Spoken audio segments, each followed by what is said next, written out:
कल साहब बताइएगा आप, ये ट्रेनिंग, इसका पर्पस क्या है, किस तरह से ये प्लान की गई? ये ट्रेनिंग जो है वो RSLF Royal Saudi Land Forces और पाकिस्तानी कॉन्टिजेंट के दरमियान जो है ऑन जॉब ट्रेनिंग है और ये ओकाड़ा गैरिजन में ऑर्गेनाइज हुई। इस ट्रेनिंग का स्पैन जो है वो 6 हफ्तों का था, जिसमें 4 हफ्ते जो इंडोर ट्रेनिंग थी और वो बेसिकली ड्रिल्स और प्रोसीजर्स से रिलेटेड थी। इसकी 2 हफ्ते की ट्रेनिंग में 1 हफ्ता जो है वो हम यहाँ CTC मुल्तान में इनको काउंटर टेररिज्म ट्रेनिंग दे रहे हैं और 1 हफ्ते के लिए हम इनको कन्वेंशनल ट्रेनिंग देंगे जो फोकस्ड होगी मैकेनाइज्ड ट्रेनिंग। अच्छा ये बताइए, इस ट्रेनिंग में मेजर पॉइंट ऑफ फोकस क्या रहा आपका?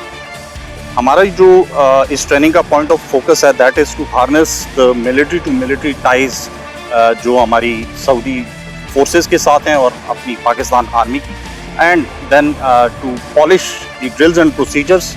और फिर हमारा जो फोकस रहा वो था कि हम एक दूसरे की जो बेस्ट प्रैक्टिसेस हैं उनको अडॉप्ट कर सकें और उनको फॉर फ्यूचर जॉइंट ऑपरेशंस और मे बी कन्वेंशनल डोमेन में और अनकन्वेंशनल डोमेन में हम उनको यूज़ कर सकें। सर, पाकिस्तान और सऊदी अरब के जोग्राफियाई डायनामिक्स जो है वो काफ़ी डिफरेंट हैं, तो ये मुझे बताइए कि जब ये ट्रेनिंग हो रही थी, क्योंकि 100 से ज़ायद तो उनके भी जवान इस ट्रेनिंग में शामिल हैं, तो आपको किन चैलेंजेस का सामना करना पड़ा इसमें?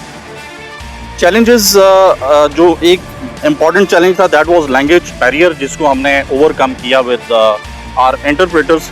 हमारे काफ़ी ट्रूप्स जो हैं वो एम्प्लॉयड रहे हैं सऊदीया के अंदर डिफरेंट ट्रेनिंग इंस्टीट्यूशंस में, उन्होंने हमें हेल्प आउट किया। Then their own interpreters, Saudi interpreters they were with us, उन्होंने हेल्प आउट किया। So the only challenge was language barrier. Rest since both the armies are very much professional, so adopting to techniques and procedures of each other, that was not a big issue. Colonel साहब ये बताइए, पाकिस्तान और Saudi अरब के ताल्लुकात तो शानदार हैं, बरादर इस्लामी मुल्क हैं, फिर हम देख रहे हैं कि हुकूमती सतह के अलावा डिफेंस सतह पर भी हम देख रहे हैं कि ताल्लुकात बड़े मजबूत हैं और जो डिफेंस डिप्लोमेसी है वो भी हमें देखने को मिल रही है। लेकिन यहाँ पर हम जवान टू जवान जो एक कॉन्टैक्ट है, जो रिलेशनशिप डेवलप हुआ है इस ट्रेनिंग के दौरान, वो आपने कैसे देखा? इमरान, एज सेड अर्लियर, जो हमारा फोकस था that was to harness the military ties जो कि हिस्टोरिकल हैं, एंड देन उसको पॉलिश करना, ड्रिल्स एंड प्रोसीजर्स को पॉलिश करना था और jointness of operation cooperation develop करनी थी overall army to army. Then it comes down to जब it comes down to the troop level, so I am the most right now confident and the I feel achievement that जो cohesion और जो corporation troop to troop develop हुई है इस complete 45 days के अंदर, that would last longer.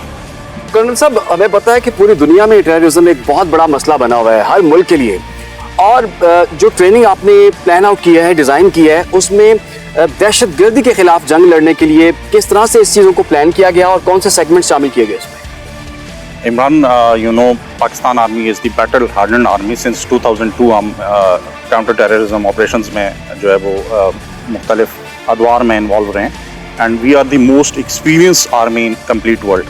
Basing on our experience or the requirement in different counter-terrorism जो operations हैं, we have planned their training। उसमें हम इनको heli repelling करा रहे हैं, हम इनको heli dismounting mounting करा रहे हैं, followed by हम इनको room clearance, cordon and search operations करा रहे हैं, and then open shooting gallery के अंदर हम इनको live firing भी करा रहे हैं, and close quarter battle fire भी हम इनसे conduct करा रहे हैं। तो जो आप ट्रेनिंग करवा रहे हैं, तो उसके ज़रिए आप क्या परफॉर्मेंस एक्सपेक्ट करते हैं इनसे, और इनको आगे जाके किस माहौल का सामना करना पड़ सकता है?